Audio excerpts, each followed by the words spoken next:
Nei centri più colpiti, Albarella, l'isola, ci entriamo per vedere i danni che può aver fatto questo tremendo evento atmosferico.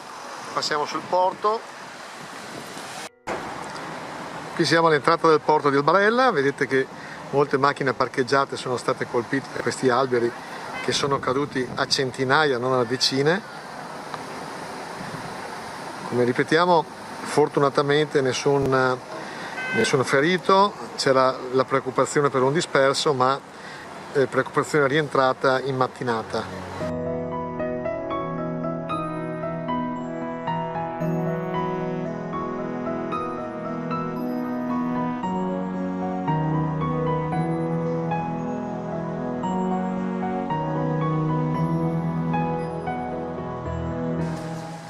Siamo all'interno dell'isola di Albarella, ringraziando la direzione che ci ha permesso di fare queste riprese. Passiamo sotto la torre idrica e decisamente è stata molto colpita quest'isola. Adesso sono le 16 del giorno dopo, the day after, il giorno dopo una specie di ciclone che si è abbattuto appunto sul Polesine. Però dobbiamo dire che le strade sono già sgombere, ci sono decine di squadre che stanno pulendo le strade, tagliando i rami che si sono abbattuti, e quindi decisamente penso che entro domani sarà ripristinato il normale assetto dell'isola. Adesso proseguiamo, qua siamo appunto nella via principale sotto la torre idrica.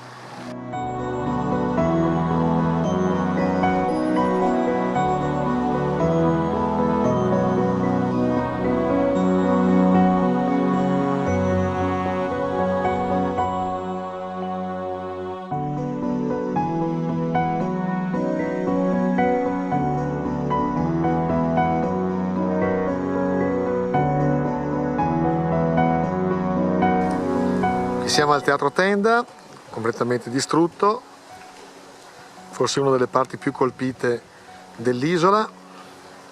Comunque c'è da dire che la vita continua, tanti turisti, i turisti hanno già ripreso le loro attività ludiche giustamente, e come ripetiamo decine di squadre. Io penso che fra un paio di giorni tutto ritornerà alla normalità, nonostante le decine, forse centinaia di alberi sradicati.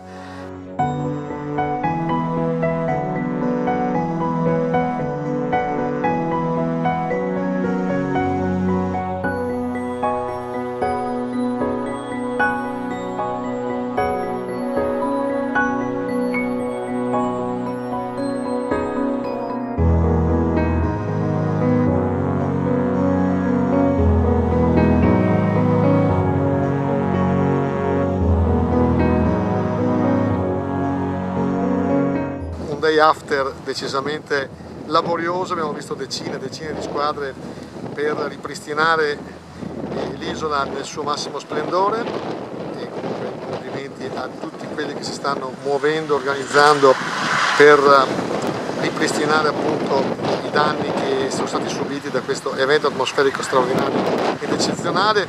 A memoria d'uomo nessuno ricorda una potenza, una forza di questo tipo da parte appunto degli agenti atmosferici. E da Leandro Maggi è stato un piacere. Ciao a tutti!